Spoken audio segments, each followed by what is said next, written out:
Hello everyone, welcome back to my YouTube channel ORSEP The Way to Success. That is one right stop career education platform. और हमने जो है बच्चों class 11th chemistry का first chapter complete कर लिया था लास्ट वीडियो लेक्चर में. अब हम लोग बच्चों स्टार्ट करने वाले हैं दैट इज चैप्टर 2 जिसका नाम है स्ट्रक्चर ऑफ एटम. तो इस वीडियो लेक्चर को स्टार्ट करने से पहले जिन्होंने अब तक मेरे चैनल को सब्सक्राइब नहीं किया है वो अभी जाके चैनल को सब्सक्राइब करें, बेल आइकन को प्रेस करें ताकि आगे आने वाली सारी नोटिफिकेशंस आपको टाइम टू टाइम मिलती रहे. वीडियो को लाइक ज़रूर करें और वीडियो को ज़्यादा से ज़्यादा शेयर भी करें. अब बच्चों हम लोग स्टार्ट करते हैं आज का अपना पहला टॉपिक दैट इज़ एटम. बच्चों पहली बात तो एटम क्या होता है. देखो हमने ना लास्ट टॉपिक में पढ़ा था कि मैटर क्या होता है. Matter anything around us which occupy some space and have some mass is matter. Okay. और पुराने ज़माने में ये माना जाता था कि जो मैटर है वो बना है small tiny indivisible particle say that is atom. हमने डाल्टन्स थ्योरी पढ़ी थी. जॉन डाल्टन ने जो हमें एटॉमिक थ्योरी दी थी हमने वो पढ़ी थी. उसके अकॉर्डिंग हमारे आसपास जो भी मैटर है वो सभी टाइनी इनडिविजिबल पार्टिकल से बना है और उस इनडिविजिबल पार्टिकल को डाल्टन ने नाम दिया था एटम. ठीक है, यहाँ तक ये थ्योरी थी. अब देखो according to earlier ideas atoms has been derived from the Greek word atomio means cutable और अनडिविजिबल. ये बोल रहे कि पहले के ज़माने में जो है एटम को जो है क्या माना जाता था, अनकटेबल माना जाता था और नॉन डिविजिबल. इस ये जो है ग्रीक वर्ड से डिराइव हुआ है atomio which means non divisible and uncutable. Okay. Secondly, according to Dalton's atomic theory, the matter is made up of tiny indivisible particles called atom. Dalton atomic theory ने क्या बोला था बच्चों कि जो हमारा मैटर है वो किससे बना है, वो छोटे छोटे इनडिविजिबल पार्टिकल से बना है जिन पार्टिकल्स का नाम रखा गया था atoms. ठीक है. But in the beginning of 20th century, it was established that atoms can be further divided into subatomic particles. लेकिन 20th century की स्टार्टिंग में बच्चों ये माना गया था कि जो हमारा एटम है उसको भी हम फर्दर डिवाइड कर सकते हैं उसके सब एटॉमिक पार्टिकल्स में. और वो सब एटॉमिक पार्टिकल्स थे आपके इलेक्ट्रॉन्स, प्रोटॉन्स एंड न्यूट्रॉन्स. ठीक है. तो इट मीन्स जो डाल्टन्स एटॉमिक थ्योरी थी वो यहाँ पे रॉन्ग प्रूव हो रही है कि 20th सेंचुरी में साइंटिस्ट ने ये बात प्रूव कर दी थी कि हमारा atom is not the smallest undivisible particle. Atom को भी हम लोग फर्दर डिवाइड कर सकते हैं और वो 3 सब एटॉमिक पार्टिकल्स थे बच्चों, electrons, protons and neutrons. I hope आपको यहाँ तक की बात क्लियर होगी. ओके. नेक्स्ट देखो problems before scientist at the time. उस टाइम पे जब साइंटिस्ट ने ये 3 सब एटॉमिक पार्टिकल्स को डिस्कवर किया तो उनके सामने और क्या क्या प्रॉब्लम्स उनको फेस करनी पड़ी थी. देखो फर्स्ट क्या है, to account for the stability of atom after the discovery of sub atomic particles. अब तक जो है पुरानी थ्योरीज के हिसाब से एटम की स्टेबिलिटी को एक्सप्लेन किया गया था, लेकिन जैसा कि अब हमें पता है कि सब एटॉमिक पार्टिकल्स की डिस्कवरी हो चुकी है तो उसके बाद एटम की स्टेबिलिटी को एक्सप्लेन कर पाना it was a big challenge for the scientist. Okay. Second problem उन्हें क्या फेस करनी पड़ रही थी, to compare the behaviour of one element from other in terms of both physical and chemical properties. हमें पता है हमारे एलिमेंट्स किन से बने हैं, एटम से बने हैं. पहले ये मानते थे कि एटम इनडिविजिबल है, उसका कोई फर्दर डिवीजन नहीं हो सकता है, तो उस हिसाब से हमने एलिमेंट्स को और उनकी फिजिकल और केमिकल प्रॉपर्टीज को क्या करवा रखा था, कंपेयर. लेकिन अब हमने एटम्स को फर्दर डिवाइड कर दिया है तो एलिमेंट्स को दूसरे एलिमेंट्स के साथ कंपेयर करवा पाना भी एक दूसरी प्रॉब्लम जो है साइंटिस्ट के सामने आ रही थी. ठीक है. थर्ड प्रॉब्लम क्या थी, to explain the formation of different kinds of molecules by the combination of different atoms. हम सबको ये बात बहुत अच्छे से पता है कि एटम्स कंबाइन करके क्या बनाते हैं बच्चों, मॉलिक्यूल्स बनाते हैं. अब जो है एटम्स की डिस्कवरी में कुछ और थोड़ा सा चेंजेस आ गए हैं तो फिर मीन्स एटम्स जब कंबाइन करके मॉलिक्यूल्स बनाएंगे तो उनकी भी फॉर्मेशन के अंदर जो है साइंटिस्ट को कुछ ना कुछ प्रॉब्लम फेस करनी पड़ रही थी. ठीक है.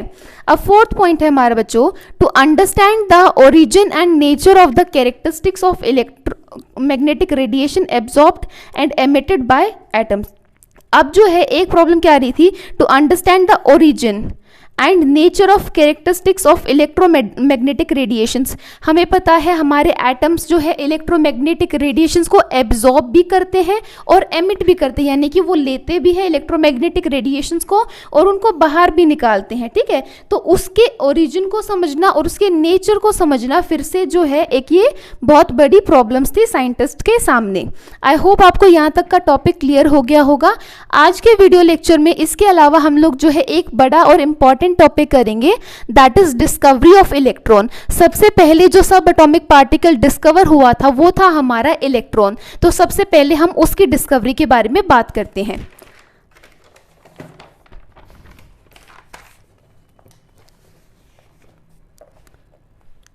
अब ये देखो बच्चों, discovery of electron in 1897 by J Thomson. हमारे जो इलेक्ट्रॉन की डिस्कवरी है वो हुई थी 1897 में और की थी किसने? जे थॉमसन ने हमारी इलेक्ट्रॉन की डिस्कवरी की थी। अब देखो, study of electrical discharge was done in partially evacuated tubes known as cathode ray discharge tubes. अब जो है हमारे जे थॉमसन को ये इलेक्ट्रॉन की डिस्कवरी का आइडिया आया था इलेक्ट्रिकल डिस्चार्ज की हेल्प से, ठीक है। उन्होंने कहीं पे लाइटनिंग में इलेक्ट्रिकल डिस्चार्ज का कंसेप्ट देखा तो उन्हें लगा कि क्या इलेक्ट्रिकल डिस्चार्ज से हमें सब एटॉमिक पार्टिकल्स मिल सकते हैं। तो उन्होंने क्या किया, इलेक्ट्रिकल डिस्चार्ज को स्टडी किया था। कहाँ पे किया था? पार्शली इवैक्यूएटेड ट्यूब्स के अंदर। उन्होंने ग्लास ट्यूब्स बनवाई थी जिसके अंदर आप इवैक्यूएशन कर सकते हो, मीन्स उसके जो है क्या कर सकते हैं, मीन्स उसके वैक्यूम को कम ज़्यादा कर सकते, मीन्स उसके प्रेशर को कम ज़्यादा कर सकते हैं, ठीक है। तो पार्शली इवैक्यूएटेड ट्यूब्स के अंदर की थी जिसको उन्होंने नाम दिया था कैथोड रे डिस्चार्जिंग ट्यूब्स, ठीक है। उनके एक्सपेरिमेंट का नाम भी है कैथोड रे डिस्चार्ज ट्यूब या कैथोड रे ट्यूब, ठीक है। तो उन्होंने इस ट्यूब का नाम दे दिया कैथोड रे डिस्चार्ज ट्यूब। अब देखो फर्स्ट पॉइंट क्या है, A cathode ray tube is made of glass containing two thin pieces of metal called electrodes sealed in it. Cathode ray tube किससे बनी हुई है? ग्लास से बनी हुई है, जिसके अंदर दो पतले पतले पीसीज लगाए गए हैं मेटल के और उन मेटल के पीसीज को बोलते हैं हम लोग इलेक्ट्रोड्स, जो कि उस कैथोड रे ट्यूब के अंदर ही क्या किए गए हैं? सील किए गए हैं। आई होप आपको यहाँ तक क्लियर होगा कि कैथोड रे ट्यूब क्या है? ग्लास ट्यूब है जिसके अंदर दो पतली पतली मेटल की इलेक्ट्रोड्स लगाई गई, दो पतली पतली मेटल की पीसेस लगाई गई है जिनको उन्होंने नाम दिया था इलेक्ट्रोड्स। अब सेकंड पॉइंट देखो बच्चों, सेकंड क्या बोल रहा है? The electrical discharge through the gases could be observed only at very low pressure and at very high voltage. अब जे थॉमसन ने क्या किया था, उस कैथोड रे ट्यूब के अंदर कुछ इनर्ट गैसेस भी ली थी, ठीक है। Inert means non reactive gases ली थी। अब क्या बोल रहे हैं कि इलेक्ट्रिकल डिस्चार्ज जो है वो गैसेस के थ्रू कब ऑब्जर्व किया जा सकता है? जब उन गैसेस का प्रेशर तो क्या हो, बहुत ही ज़्यादा लो हो और वहाँ पे उन गैसेस को क्या अप्लाई की जा रही हो? हाई वोल्टेज अप्लाई की जा रही हो, ठीक है। हमें पता है कैथोड रे ट्यूब के अंदर उन्होंने क्या ली थी? इनर्ट गैसेस ली थी, सिर्फ ये देखने के लिए कि इलेक्ट्रिकल डिस्चार्ज कैसे होता है। पर इन्होंने यहाँ पे बता दिया कि इलेक्ट्रिकल डिस्चार्ज के लिए अगर आपको इलेक्ट्रिकल डिस्चार्ज गैसेस के थ्रू करवाना है तो आपको दो कंडीशंस को सेटिस्फाई करना पड़ेगा। फर्स्ट इज उस गैस का आपको प्रेशर बहुत ज़्यादा कम रखना पड़ेगा, दूसरी बात आपको हाई वोल्टेज का करंट उसको प्रोवाइड करवाना पड़ेगा। आई होप आपको यहाँ तक क्लियर होगा। The pressure of different gases can be adjusted by evacuation. अब हमें पता है हर गैस का डिफरेंट प्रेशर होता है तो उसको भी हम लोग एडजस्ट कर सकते हैं इवैक्यूएशन की हेल्प से। मीन्स हमने जो है कैथोड रे ट्यूब में एक वैक्यूम पंप लगाया है, हम उस हिसाब से जो है गैस के प्रेशर को एडजस्ट कर सकते हैं, कम ज़्यादा अपने हिसाब से कर सकते हैं। अब थर्ड पॉइंट देखो बच्चों क्या बोल रहा है, after applying high voltage current starts flowing through a stream of particles moving in a tube। जब हमने हाई वोल्टेज का करंट अप्लाई करना स्टार्ट कर दिया तो जो आपका करंट है वो फ्लो करना स्टार्ट कर दिया। कहाँ से? Current flow starts flowing through a stream of particles moving in a tube. अब जो है बच्चों करंट अप्लाई करने के बाद हमें जो है ये हमने एम मीटर लगा दिया। साइंटिस्ट ने क्या किया, वहाँ पे एम मीटर लगा दिया। एम मीटर क्या कर रहा था बच्चों?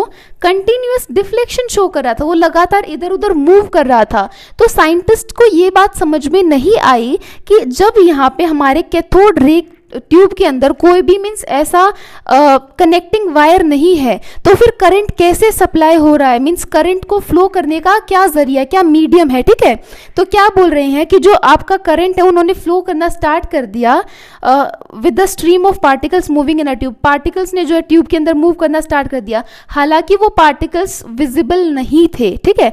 To know the direction of particles, अब ये पता करने के लिए एमीटर ने ये बात बता दी कि करंट फ्लो जरूर कर रहा है उस ट्यूब के अंदर, लेकिन किस डायरेक्शन में मूव कर रहा है ये बात का पता करने के लिए उन्होंने क्या किया, एक होल बना दिया एनोड के अंदर, और फिर उसको उसके जो पीछे वाली स्क्रीन थी उसके पीछे वाला जो ग्लास था, and coated the tube behind anode, anode के पीछे जो ग्लास की ट्यूब थी उसको किसके साथ कोट कर दिया, फॉस्फोरेसेंट मटेरियल जिंक सल्फाइड। आप यहाँ पे फॉस्फोरेसेंट मटेरियल भी ले सकते हैं और फ्लोरोसेंट भी ले सकते हैं, ठीक है। तो उन्होंने एक मटेरियल लगा दिया दैट इज जिंक सल्फाइड, जो कि क्या है आपका फॉस्फोरेसेंट मटेरियल है, एनोड के पीछे वाले ग्लास ट्यूब के पीछे एनोड के पीछे वाला जो ग्लास का हिस्सा है उसके ऊपर इन्होंने ये लगाया था, ठीक है। अब ये देखो, अब तक उन्हें डायरेक्शन नहीं पता थी कि जो है कैथोड से एनोड की तरफ पार्टिकल्स मूव कर रहे हैं या एनोड से कैथोड की तरफ मूव कर रहे हैं। तो अब क्या हुआ, जैसे ही उन्होंने ये फ्लोरोसेंट कोटिंग लगाई तो फिर जैसे ही उन्होंने फिर से अप्लाई किया वोल्टेज को अप्लाई करने के बाद देखा कि यहाँ पे जो आपकी फ्लोरोसेंट वाली कोटिंग है इसके ऊपर एक ब्राइट स्पॉट आ रहा है। क्या आ रहा है, एक ब्राइट स्पॉट आ रहा है। ब्राइट स्पॉट कब आ रहा है, इट मीन्स कैथोड से एनोड की तरफ कुछ पार्टिकल्स मूव कर रहे हैं और एनोड में होल होने की वजह से वो पार्टिकल्स जो है इस फ्लोरोसेंट कोटिंग के ऊपर टकरा रहे हैं, जिसकी वजह से फ्लोरोसेंट कोटिंग आपको क्या दे रही है, एक ब्राइट स्पॉट दे रही है, ग्लो दे रही है, ठीक है। अब देखो फोर्थ पॉइंट में क्या बोल रहा है, when rays from cathode to anode move a bright spot is observed on coating of zinc sulphide. अब जिंक सल्फाइड के ऊपर या फिर फ्लोरोसेंट कोटिंग के ऊपर एक ब्राइट स्पॉट नजर आया, जिससे कि ये बात क्लियर हो गई, इट मीन्स जो आपके पार्टिकल्स हैं वो कैथोड से एनोड की तरफ मूव कर रहे हैं, ठीक है। Same thing happens in television. Television के अंदर भी आपका सेम फिनोमिना चलता है, आपकी कैथोड रे ट्यूब ही वहाँ पे यूज़ होती है, वहाँ पे भी सेम होता है कि आपकी फ्लोरोसेंट या फिर फॉस्फोरेसेंट कोटिंग लगती है जिसके ऊपर ब्राइट स्पॉट आता है जब उसके ऊपर पार्टिकल्स टकराते हैं। आई होप आपको यहाँ तक क्लियर होगा। अब मैं आपको कैथोड रे ट्यूब का डायग्राम एक बार अच्छे से एक्सप्लेन करती हूँ। देखो ये क्या थी, आपकी कैथोड रे ट्यूब थी जो कि ग्लास से बनी हुई है। यहाँ पे लगा रखा है बच्चों हमने वैक्यूम पंप, मीन्स प्रेशर को कम ज़्यादा करने के लिए। गैसेज है ना, हमने बोला था कैथोड रे ट्यूब के अंदर क्या होती है, गैसेज होती हैं, तो उनके प्रेशर को एडजस्ट करने के लिए हमने यहाँ पे वैक्यूम पंप लगा रखा है, ठीक है। ये है आपका पतली सी मेटल की इलेक्ट्रोड जो कि नेगेटिव टर्मिनल से जुड़ी हुई है, तो हम इसको क्या बोल रहे हैं, कैथोड बोल रहे हैं। यहाँ पे जो है आपकी पॉजिटिव टर्मिनल ऑफ बैटरी से जुड़ी हुई है, इसलिए इसको क्या बोल रहे हैं, एनोड बोल रहे हैं। हमने बोला था हमने एनोड के अंदर होल कर दिया, इसलिए हमने इसको डॉटेड लाइन से रिप्रेजेंट किया है। साथ ही साथ हमने यहाँ पे एक ये दिखाई है फ्लोरोसेंट कोटिंग या फिर फॉस्फोरेसेंट कोटिंग, आप दोनों ही बोल सकते हो, आपका आंसर गलत नहीं होगा, ठीक है। अब हमने क्या किया, यहाँ पे हाई वोल्टेज के लिए आपको बैटरी शो कर रखी है, ये टर्मिनल्स कनेक्टेड है बैटरी से। इसमें सिर्फ सिंपल एक ही बात है कि यहाँ पे इनर्ट गैसेस प्रेजेंट है। फिर क्या हुआ, आपने हाई वोल्टेज अप्लाई किया, यहाँ पे करंट पास किया कैथोड से। फर्स्ट ऑफ ऑल प्रॉब्लम आ रही थी कि कैथोड से एनोड तक आपके जो चार्ज है वो कैसे मींस डिस्चार्ज हो रहा है, कैसे मूव कर रहा है। साइंटिस्ट को इस बात में बड़ी कंफ्यूजन थी, ठीक है। तो उन्होंने क्या किया, इस कंफ्यूजन को दूर करने के लिए उन्हें पता, उन्होंने यहाँ पे एमीटर लगा रखा था, एमीटर लगातार डिफ्लेक्शन शो कर रहा था, इट मीन्स करंट तो ज़रूर फ्लो कर रहा है, लेकिन किस डायरेक्शन में फ्लो कर रहा है ये बात वो लोग क्लियर नहीं थे। तो इस बात को क्लियर करने के लिए उन्होंने क्या किया, एनोड के अंदर होल किया, एनोड को फिर उसके पीछे वाला जो ग्लास ट्यूब है वहाँ पे क्या लगा दिया, फ्लोरोसेंट कोटिंग लगा दी। जब फिर से उन्होंने हाई वोल्टेज अप्लाई की तो उन्हें दिखाई दिया कि फ्लोरोसेंट कोटिंग के ऊपर एक ब्राइट स्पॉट ऑब्जर्व उन्होंने किया। इसका मतलब क्या है कि कैथोड से एनोड की तरफ कुछ पार्टिकल्स मूव कर रहे हैं, जिसकी वजह से जब वो फ्लोरोसेंट कोटिंग के ऊपर टकराए तो उन्होंने एक ब्राइट स्पॉट दिया। आई होप आपको यहाँ तक क्लियर होगा, ज़्यादा कुछ इसमें मुश्किल नहीं है, बहुत ही आसान सा टॉपिक है। अब नेक्स्ट देखो, ऑब्जर्वेशंस या रिजल्ट्स, जो एक्सपेरिमेंट जे थॉमसन ने किया कैथोड रे ट्यूब का, उसके क्या रिजल्ट्स या फिर ऑब्जर्वेशंस उन्होंने बताई। देखो फर्स्ट क्या है, cathode rays start from cathode and move towards anode. अब वो पार्टिकल्स या वो रेज हम बोल सकते हैं कहाँ से मूव कर रहे थे, कैथोड से एनोड की तरफ मूव कर रहे थे, इसीलिए उन रेज को उन्होंने बोल दिया कैथोड रेज। इस बात में आई होप कोई कंफ्यूजन नहीं होगी, ठीक है। तो जो कैथोड रेज हैं उन्होंने स्टार्ट करना, मूव कर दिया कहाँ से, कैथोड से लेकर एनोड की तरफ। सेकेंड पॉइंट देखो बच्चों क्या है, these rays themselves are not visible but their behaviour can be observed with the help of fluorescent और फॉस्फोरिसेंट मटेरियल। इन रेज को हम लोग, ये रेज जो है आपको ग्लास ट्यूब में से विजिबल नहीं होंगे, लेकिन इनके बिहेवियर को हम लोग ऑब्जर्व कब कर सकते हैं, जब हम लोग फ्लोरोसेंट और फॉस्फोरिसेंट मटेरियल जो है एनोड के पीछे वाले ग्लास ट्यूब पर लगाएंगे। आई होप आपको क्लियर होगा। और वो भी हमें कब विजिबल होगा, which glow when hit by them. और ये जो फॉस्फोरिसेंट मटेरियल है ये ग्लो करेगा, कब ग्लो करेगा, जब इनके ऊपर कोई ना कोई पार्टिकल आके हिट करेगा, ठीक है। अब नेक्स्ट देखो, in the absence of electrical और magnetic field these rays travel in straight line. अगर जो है आपके इस कैथोड रे ट्यूब के आसपास कोई भी इलेक्ट्रिकल या मैग्नेटिक फील्ड नहीं है, तो आपके कैथोड रेज कैसे ट्रेवल करेंगी, स्ट्रेट लाइन में, मींस कोई भी डिफ्लेक्शन वहां पे आपकी नहीं होगी। अब जैसे ही अगर मान लो आपकी कैथोड रे ट्यूब के आसपास पॉजिटिव चार्ज आ गया और अगर वहां पे हमारे जो कैथोड रेज है वो मूव कर रहे हैं, तो वो क्या शो कर जाते हैं, डिफ्लेक्शन शो कर जाते हैं। यहां से ये माना गया था, इट मींस जो कैथोड रे हैं उनके पास कोई ना कोई नेगेटिव कैरेक्टर है। तब माना गया था कि जो आपकी कैथोड रेज हैं वो क्या है, वो इलेक्ट्रॉन्स है, नेगेटिव चार्ज कैरियर्स है, ठीक है। अब नेक्स्ट देखो, in the presence of electrical और magnetic field the behaviour of cathode rays are similar to that expected from negatively charge particles. अगर इलेक्ट्रिकल और मैग्नेटिक फील्ड प्रेजेंट है तो जो आपके कैथोड रेज हैं वो किसकी तरह बिहेव कर रहे थे, वो बिहेव कर रहे थे नेगेटिवली चार्ज्ड पार्टिकल्स की तरह, जिससे पता चला था कि जो आपकी कैथोड रेज हैं उनके अंदर क्या है, नेगेटिवली चार्ज्ड पार्टिकल्स हैं, जिनको उन्होंने नाम दिया था इलेक्ट्रॉन्स। आई होप आपको क्लियर होगा। उन्होंने क्या किया, इलेक्ट्रिकल और मैग्नेटिक फील्ड को कैथोड रे ट्यूब के पास लाके देखा, जिसकी वजह से जो आपकी कैथोड रेज थी वो उन्होंने डिफ्लेक्शन शो करना स्टार्ट कर दिया, वो डेविएट हो गई। इससे ये माना गया था, इट मीन्स कैथोड रेज के पास क्या है, नेगेटिव चार्ज कैरेक्टर है। तो हमने बोला था कि फिर जो वो क्या हो गए, इट मीन्स वो है नेगेटिवली चार्ज्ड पार्टिकल्स, जिनको उन्होंने नाम दिया था इलेक्ट्रॉन्स। आई होप आपको फोर्थ पॉइंट भी क्लियर होगा।